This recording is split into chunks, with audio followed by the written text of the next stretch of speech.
A partir primero con este acuerdo, o no acuerdo más bien, que cerraron los partidos de oposición junto a Chile Vamos esta mañana.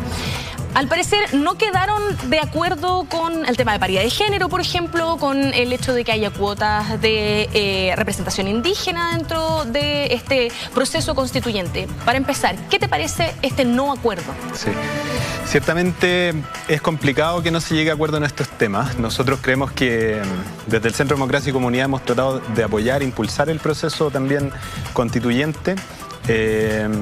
Y nos parece que este es un tema fundamental porque en la participación de los pueblos originarios de una convención con paridad de género y con una buena representación de independientes se juega también la legitimidad del proceso. Y para que el proceso constituyente sea un proceso exitoso, es necesario que esté legitimado socialmente, que los ciudadanos se sientan parte de esto.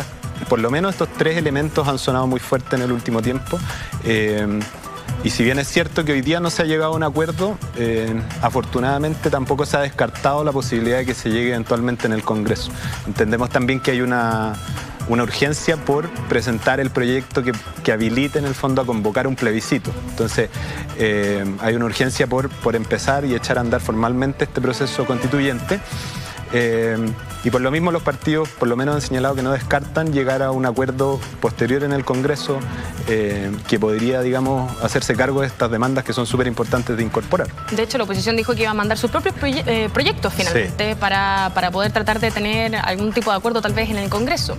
Quería preguntarte por lo siguiente. Hemos conversado harto en Punto Noticias respecto de este gesto que tienen los oficialismos, por ejemplo, de no llamarlo Asamblea Constituyente, sino más bien Convención Constituyente, un poco como cambiándole el nombre para no, en el fondo para no ceder, ¿no? Pareciera que es eso. ¿Qué te parece a ti que no cedan en o que pareciera que no quieren ceder con estos puntos, por ejemplo?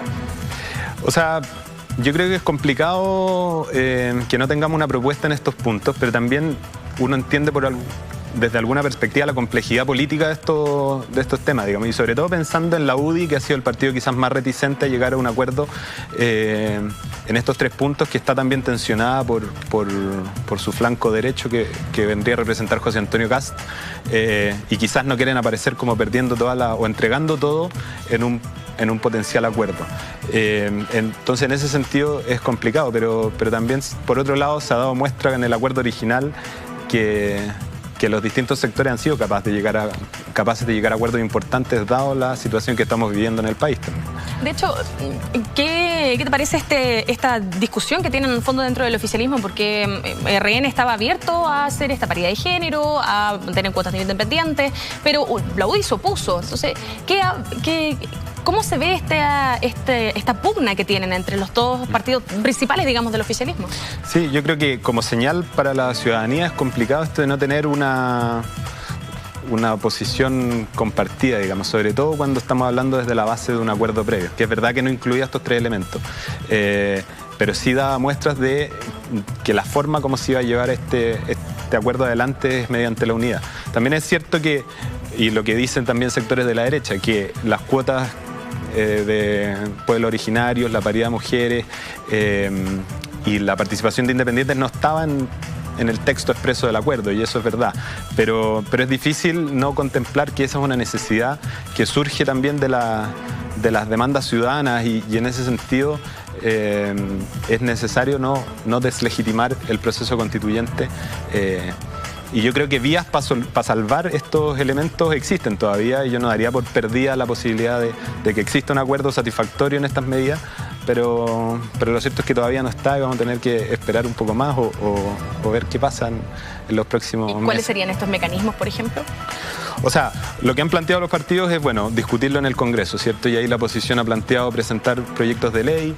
Es cierto también y se ha comentado, que no necesariamente hay ciertos cambios que se podrían llevar adelante incluso con la oposición de la UDI, si es que Renovación Nacional y Evópoli quizás estuvieran adentro, pero eso quizás también es difícil para la coalición de gobierno.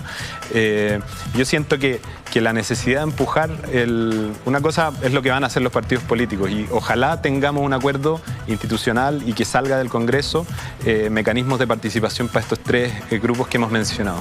Pero aún si eso no pasa, también después en en el cómo se configure la elección, se pueden generar mecanismos que exigen el compromiso y la voluntad política de los partidos que adhieran a esta idea de presentar mayor número de candidatas mujeres, de incorporar pueblos originarios, restarse quizás en ciertos distritos, no sé, y ahí la creatividad yo creo que es importante, ahí se va a notar el compromiso quizás con la legitimidad también del proceso. Pero yo espero que eso se solucione antes con un acuerdo institucional también. Sí, yo creo que todos lo esperamos en todo caso, porque además es un gesto bastante, tal vez poco comprometido, el hecho de que primero se dé este acuerdo por la paz y luego no se llegue a acuerdo con ciertas cosas que parecieran legitimar, digamos, el proceso, como bien decía.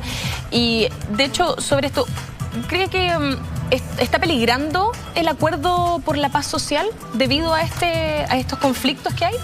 Yo tengo la impresión de que no, por lo que te decía, porque ya por lo menos en lo que hay acuerdo, eso se va a presentar, por lo menos lo que ha trascendido, digamos, es que eso se va a presentar y se va a discutir en el Congreso, y por lo menos el marco del acuerdo, los elementos básicos están presentes.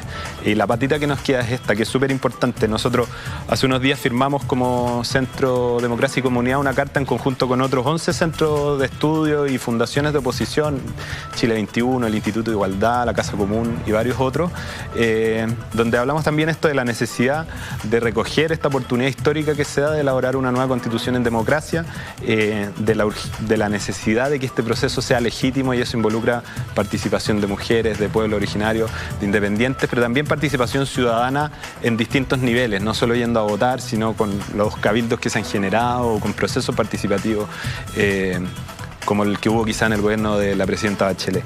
Y también destacamos el rol ahí que han tenido los municipios en este proceso también, porque con su primera consulta también empujaron a las fuerzas políticas a llegar a este primer acuerdo constituyente del que todavía estamos discutiendo. Sí, ya vamos a entrar de hecho a ese punto.